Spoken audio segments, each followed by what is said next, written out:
So what you can also do is you can utilize Microsoft Copilot to generate out images. So over here, what you can simply do is you can go around and say create an image, of a dog climbing a mountain in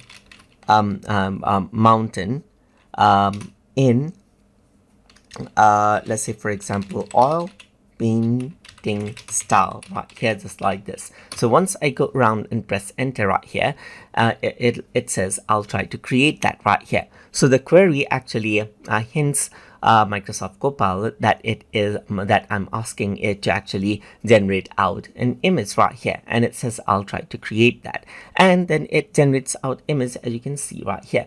So now you can see that this is what you have, as you can see. So dog climbing a mountain right here, and if I were to go around and click right here, you can see that this is an oil painting style right here on the top. So you can see that it went around and had some variations right here, just like this. So this is another variation that it had right here.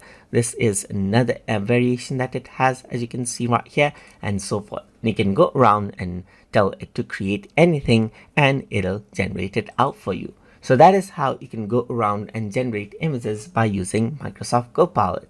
So I hope you guys learned something as always. And as always, please like, comment, share, and subscribe.